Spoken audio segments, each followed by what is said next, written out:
लाख रुपया ऐसा कुछ बता। 30 लाख आओ ठटली के बरो ले आवे, हम तो फ्री में बता देता। 30 लाख के चैलेंज में फंस गए बागेश्वर बाबा। आर्या पार के इस चैलेंज में जब बागेश्वर बाबा को सामने लाया गया तो उन्होंने कुछ ऐसा किया जिसे सुनकर आपके रोंगटे खड़े हो जाएंगे। आसाराम बापू से लेकर निर्मल बाबा तक हमारे देश ने एक से बढ़कर एक साधु बाबाओं को देखा है, लेकिन इस वक्त हर जुबान पर सिर्फ एक ही नाम है और वो है बागेश्वर बाबा का, यानी कि धीरेन्द्र कृष्ण शास्त्री का।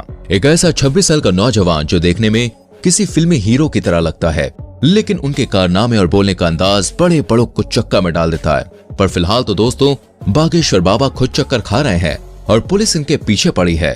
तो क्या है पूरा मामला और क्यों बागेश्वर बाबा चर्चाओं का विषय बने हुए हैं, आइए जानते हैं।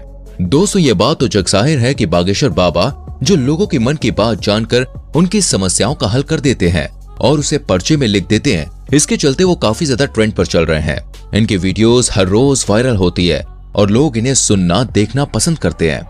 लेकिन वो कहते हैं ना, मीठा ज्यादा हो तो चींटियां लगने ही लगती हैं, और ऐसा ही कुछ हाल बागेश्वर बाबा के साथ भी है। तभी तो अलग अलग क्षेत्रों से लोग इन्हें बदनाम करने के लिए सामने आ रहे हैं कि क्या ये बाबा लोग वास्तविक हैं? कुछ इन्हें खुला चैलेंज कर रहे हैं तो कुछ इनकी विद्या पर शक कर रहे हैं, फर्जी हैं, धोखेबाज हैं। अभी एक टीवी शो के दौरान माइंड रीड करने वाली सुहानी ने कहा कि धीरेन्द्र शास्त्री अगर हमारी तरह दिमाग पढ़ते हैं तो इसमें कोई बुराई नहीं है, लेकिन इस कला को भगवान की कृपा कहकर लोगों के बीच अंधविश्वास फैलाना ये बहुत गलत है। और बात यहीं पे खत्म नहीं होती है। महाराष्ट्र में अपने एक कार्यक्रम के दौरान जब धीरेन्द्र शास्त्री नागपुर पहुंचे तो वहां की कमेटी ने इनके ऊपर अंधविश्वास फैलाने का आरोप लगाया और खुलेआम ये चैलेंज किया कि आप जो जादू और चमत्कार लोगों के सामने अपने धाम में दिखाते हैं, वही चमत्कार आप हमारे सामने दिखाइए। अगर आप सही हुए तो आपको हम 30 लाख रुपए देंगे। अच्छा, लेकिन कमेटी वालों का कहना है कि धीरेन्द्र शास्त्री इस चैलेंज से इतना ज्यादा डर गए हैं कि वो वापस लौट गए। इसके बाद महाराष्ट्र की उस कमेटी के श्याम मानव ने धीरेन्द्र शास्त्री के खिलाफ पुलिस कार्रवाई की मांग की। धीरेन्द्र कृष्ण महाराज कंप्लेंट दी थी एसीपी नागपुर के और कहा कि पुलिस अगर कार्रवाई नहीं करेगी तो वो लोग आंदोलन करेंगे, क्योंकि महाराष्ट्र के कानून में अंधविश्वास फैलाना बहुत ही बड़ा जुर्म माना जाता है, जिसके तहत धीरेन्द्र शास्त्री को गिरफ्तार किया जाना चाहिए। धीरे धीरे महाराष्ट्र के नागपुर से निकली ये बात पूरे भारत में फैल गई, जिसके बारे में कई सारे लोग धीरेन्द्र शास्त्री से सवाल जवाब करने लगे, जिसके जवाब में बागेश्वर धाम सरकार ने कहा है कि हम बीच में कथा छोड़कर भागे ये बोलना बंद कर दें।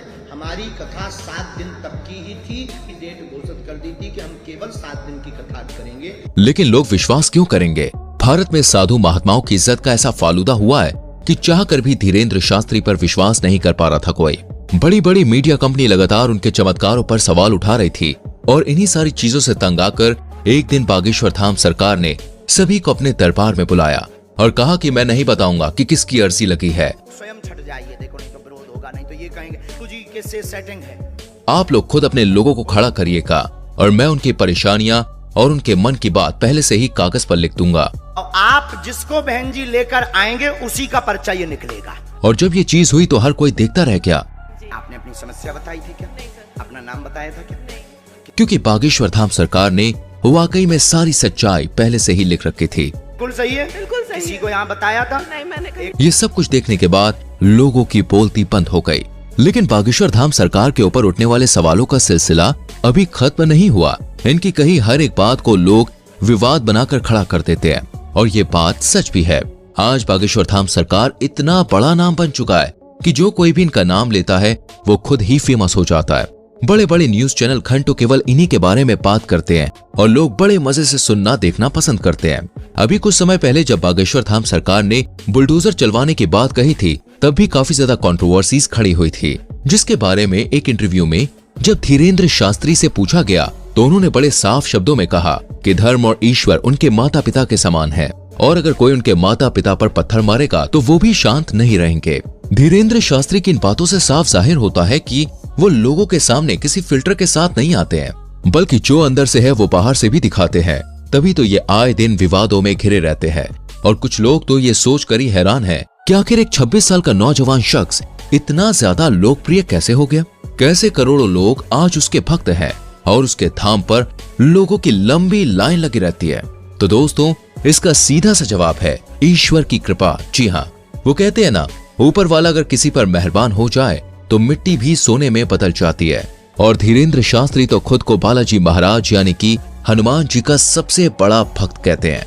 मध्य प्रदेश के छोटे से गांव में जन्म लेने वाले धीरेन्द्र शास्त्री के दादाजी भी पूजा पाठ का काम करते थे और बागेश्वर धाम लगाते थे, लेकिन इनके दादाजी उतनी प्रसिद्धि प्राप्त नहीं कर पाए जितनी आज धीरेन्द्र शास्त्री ने कर रखी है।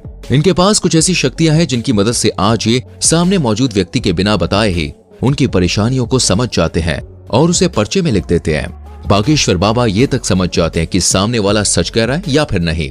उनके द्वारा पर्चे में लिखा गया एक एक शब्द 100% सत्य होता है, जिसका सबसे बड़ा प्रमाण यह है कि आज तक इन्हें कोई भी झूठा साबित नहीं कर पाया है। मीडिया से लेकर पुलिस वालों तक लोगों ने इनके खिलाफ खूब बातें की, लेकिन उन बातों को साबित करने की हिम्मत आज तक किसी में नहीं हुई। असल में होता यह है कि जिस किसी भी शख्स की अर्जी को बालाजी सरकार स्वीकार कर लेते हैं, उस व्यक्ति को या तो उसके परिवार के किसी भी व्यक्ति को लगातार 2 दिन सपने में बंदर नजर आते हैं। और ये कोई कही सुनी बात नहीं है दोस्तों, बल्कि जितने भी लोग अर्जी लगाने आते हैं उन्होंने खुद इस बात को स्वीकार किया है। लेकिन अब मीडिया वाले कहाँ लोग कि भाई बात मानेंगे, उन्हें तो हर चीज का सबूत चाहिए होता है। इसलिए कई सारे मीडिया हाउस वाले बागेश्वर बाबा के दरबार में भक्त बनकर भीड़ में इकट्ठा हो जाते हैं ताकि देख सकें कि धाम के अंदर असल में होता क्या है।